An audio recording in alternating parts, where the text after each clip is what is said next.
Ever wanted to laugh so hard while watching someone break the laws of physics? Today, we're diving into the funniest anime where the main characters are so overpowered, even the plot itself can't keep up. Kicking off with number 10, The Disastrous Life of Saiki K. Saiki K isn't just overpowered, he's everything proof. Dude has psychic powers, telepathy, teleportation, and can probably fix the economy if he wanted. But what does he do with all that power? Try to live a normal high school life and fail miserably. Every episode is a masterclass in deadpan comedy. Saiki doesn't even want friends, but chaos keeps finding him, from loudmouth classmates to overdramatic idiots who think they're main characters. The best part? Saiki breaks the fourth wall more than Deadpool. He's self-aware, sarcastic, and tired of everyone's nonsense. Honestly, same. This anime takes every superpower cliché and dunks it into pure comedy gold. You'll laugh, you'll facepalm, and you'll realize being a god-level psychic doesn't save you from annoying people. This is Imiverse Anime. Watch this video to the end and hit that subscribe button now. Sliding to number 9, One Punch Man. Saitama is the definition of bored demigod. Man trained so hard he went bald, and now he ends every fight with one punch and zero emotional investment. While other heroes scream their attacks for 5 minutes, Saitama's like, okay, done. What's for dinner? The comedy here isn't just his ridiculous strength, it's the universe's reaction to it. The entire hero society treats him like a nobody while he's casually vaporizing monsters that could end civilization.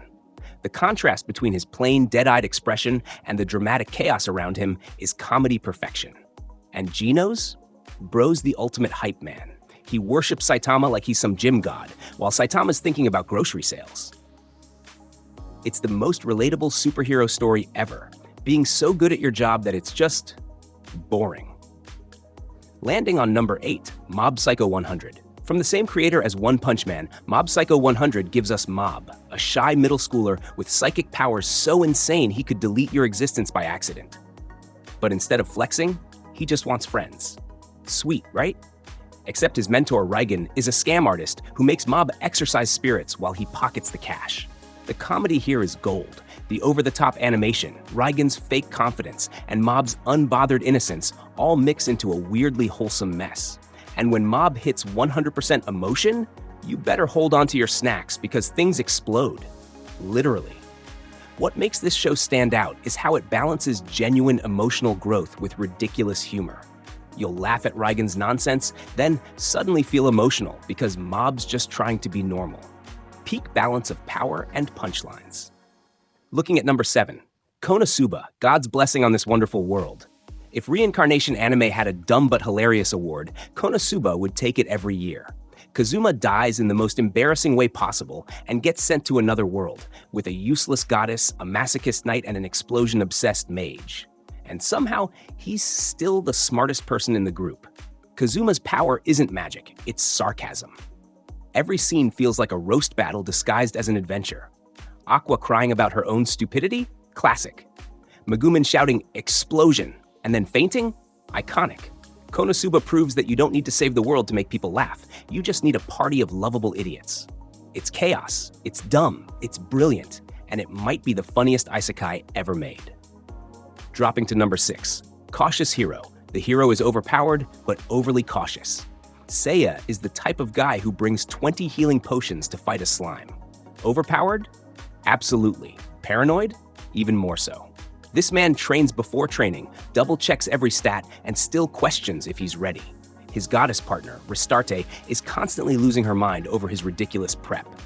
The comedy works because Seiya treats every mission like it's a final boss fight, even when it's a tutorial level. And the irony? His caution actually works. He's so prepared, it's borderline genius. The anime balances the absurd with some surprisingly heartfelt moments near the end, but the main appeal is watching a man with god-tier power act like a stressed-out gamer who refuses to trust the quest log. Crashing into number 5, The Devil is a Part-Timer. What happens when the Devil King gets isekai'd into modern Tokyo? He gets a part-time job at McDonald's. Yes, McDonald's. Satan, ruler of demons, now flipping burgers and asking customers if they want fries with that. This anime is comedy perfection because it flips the entire villain in another world trope on its head. Watching Satan argue with his coworkers about wages and rent is absurdly hilarious. And when he does use his powers, it's usually to save someone, because apparently working customer service makes you humble. The chemistry between him and the hero Emilia, who also got isekai'd, is gold. They go from mortal enemies to bickering coworkers, and it's just chef's laugh. You'll never look at fast food the same way again. Charging in at number 4, Wise Man's Grandchild. What if you got reincarnated, raised by a legendary wizard, and turned into a magic god by age 15? That's Shin Wolford, an overpowered prodigy who can rewrite magic like he's editing a PowerPoint. The problem? He's socially clueless. Like, teach him basic manners, clueless. The comedy here isn't just in the magic, it's watching Shin casually break reality while everyone else's jaw hits the floor. He's the kind of guy who'll create a world-ending spell, smile, and say, "Was that too much?" It's cliché, sure, but it's the fun kind of cliché. It's the comfort food of overpowered anime. Predictable, funny, and full of ridiculous flex moments that make you go, "Bro, I'm down." Rolling to number 3. Haven't you heard? I'm Sakamoto. Sakamoto is perfection. No, literally. He's the coolest, smoothest, most unbothered human being in anime history. Bullies trip him, he backflips and lands gracefully. Someone dumps water on him, he uses it to water a plant. The comedy is pure absurdity. Everything Sakamoto does turns into a fashion show of confidence. He's not overpowered in the physical sense, but in the style sense, he's unbeatable. Watching people try to humiliate him and fail miserably is the entire charm. It's the kind of humor that makes you both laugh and question how anyone could be this effortlessly cool. Sakamoto doesn't just survive high school, he dominates it like it's a runway. The man's an anime meme come to life.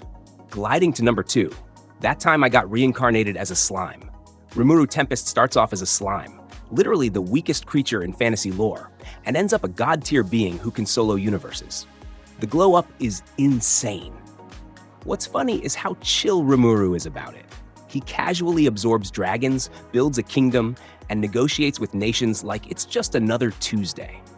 The comedy shines in his personality. He's a soft-spoken slime with the power of 1,000 nukes. His crew is filled with quirky, lovable characters who make every episode fun. It's like watching an RPG speedrun where the player accidentally breaks the game but keeps going anyway. It's overpowered fantasy with a surprisingly wholesome, comedic core. And finally, at number 1, the Misfit of Demon King Academy. Anno's Voldegod is so powerful that logic just gives up. Dude kills someone with his heartbeat, resurrects them, and then kills them again for fun. When the anime literally says, he's the Demon King of Tyranny, it means it. The comedy isn't just in his power, it's how calm he is about it. Someone questions him, and he responds like, "Oh, you doubt me? Let me casually rewrite reality." Every scene feels like the anime equivalent of flexing in slow motion. But what makes the Misfit of Demon King Academy entertaining is how unshakable Anos is. He's polite, respectful, and still absurdly overpowered. It's part comedy, part power fantasy, and all-around chaos. If ego had an anime form, it would be this show, and we love it. And that's our list of the funniest anime with absolutely broken main characters. From psychic high schoolers to burger-flipping demons, these shows prove that power doesn't stop comedy, it amplifies it. Which one made you laugh the hardest?